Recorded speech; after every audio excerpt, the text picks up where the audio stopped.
Hey guys, Najaam here. Hope you're having a great day. And so I am coming to you because of the topic that I'm speaking about today, which is a declaration from T. Harv Eker.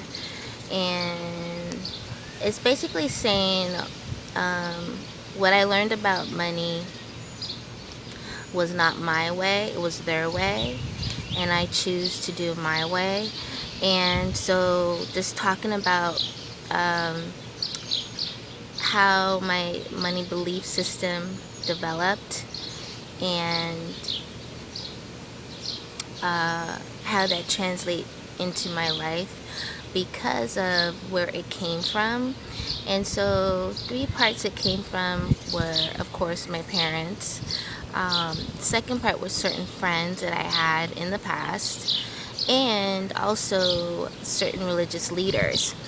And I wanted to just touch a little bit on the religious leaders, which I'm no longer, I would say I no longer listen or follow the faith of certain religious groups. And also, just to let you know, I'm more on a spiritual path, where, of course, yes, my basis is of Islam, and if I have to do a clarification for people to understand, but it's more open than that.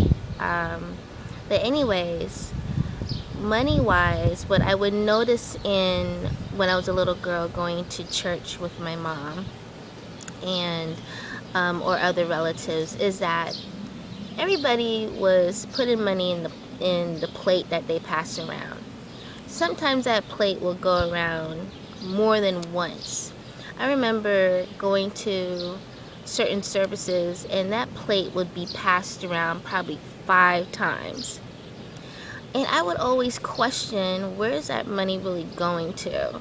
You know, they would claim about all these different things that they're doing, and I never really saw how it helped the community. What I saw from my own eyes as a kid is that people were struggling. Like, they would bring the last of their last and put in a plate. And the only person I see benefiting from it would be the pastor and the pastor's wife. They were living well. Every single church I would go to, these people would be living well. And then in their sermon, it would be talking about basically you must be a giver and not a taker, and God. And then they always reference, and it's not so much they reference God, they mostly reference Jesus, and as if Jesus is God. And I personally don't believe that. I have my own beliefs, but the whole point of view of what I saw was these people getting over on people who are in poor communities and trying to do better for themselves, and they would keep them in that level of poverty by the sermons that they would preach every week. And I picked that up when I was a kid, and sometimes I would just walk out of church with and my mom or whoever I'm going with, because certain things I could not sit there and just allow myself to receive because I didn't believe it. And I remember those things because at first I believed in some of the things that were taught, and then as I got older, I started to really think on my own and realize some of this stuff ain't true. Some of this stuff is taken out of context, out of whatever scripture that they were reading from. A lot of times it's only one verse is taken and made a sermon on, and it's way out of context, especially if you read the whole chapter or the whole book. And I could say, like, growing up, until I made my own decisions from the time I was 21 on, that some of that stuff sat within my memory bank. Certain friends I had, especially when I was on this quest within myself. I was really digging deep and learning a lot. And I was just like, I want to be a multimillionaire. I want to have at least like 50, 60 million dollars, you know, back then in my bank account. And I remember being told, oh my gosh, that's really greedy of you. You know, all you have to do is have enough, and that's it. And have enough for what you need, not what you want. And it made me feel kind of like, ooh, am I a greedy person? I don't want to come across like a greedy person. And that sat with me because others would tell me I'm prideful, or you're very prideful. And it would make me feel like, oh, is it wrong to be ambitious and enthusiastic about what I want to do in life and what I want to achieve? And so a lot of low self-esteem issues start creeping in. Lack of confidence in myself because others were thinking of me in a certain way, and it would bother me, and I didn't, so I would hold myself back. And some of these things I'm learning through doing this book of how far I've held myself back in order to please others. And I just made a decision. I was just like, no more. I'm not holding myself back anymore to please who? You? No. I don't care anymore, you know? And I learned that these religious leaders and certain friends that you have around you, you need to drop. And I dropped them. Those people I dropped. And I don't call them. I don't have their number. I don't even remember their names.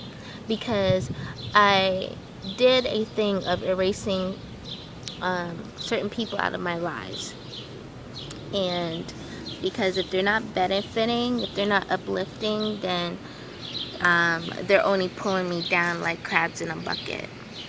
And so I want to just really encourage you, you know, through this blog that I'm doing, our vlog, that really take a look at your surroundings of people you have around you. You know, are they uplifting you? Are they really supportive of your journey? Or are they more about, hell no, you need to be down here and that's where you're supposed to be type of attitude? Are they like that with you? Because if they are, that's not a friend. Those are not friends. Those are actually your enemies. Okay? Those are actually people who are jealous, envious, and whatever else you want to call it. They don't see any good for you at all. They want to see you suffer. And I suffered a lot. I suffered a lot through my life because of these folks. And no longer are they in my life, and I choose not to. They can, you know, basically I can say kiss my ass, because I'm doing me, and I'm very happy about doing me. And finally stripping away these memories and these energies that do me no good anymore. And so I encourage you right now, do the same. Do the same, and you're going to feel so much lighter, so much better. And actually you're going to think clearly and see clearly what is it you want to do. And you're going to feel so much determined to accomplish what you want. And so that is what I'm getting from this book. That is what I'm getting from my journey and journaling, my process, and stripping away the layers. Looking at it, you know, I got to go down there and look. I got to dig that, you know, grave, to speak, and look at the caucus. And I've looked at that caucus, and I understand. Hell to the no. Bury it. Keep it. But I understand now what caused that death, what happened, why it's no longer, you know, valuable in my life. why these people are no longer valuable in my life in these different scenarios, and I understand it. I had to go down there and dig it up, look at it, and understand it in order to bury it back and leave it and walk away. That I don't have to go back there anymore. So, click the link below. I know you're loving these and so much more. Get inside with me, and just really, you're going to see about changing the direction that's happening and see the upliftment that's going to be happening to you right this second. Talk to you on the inside.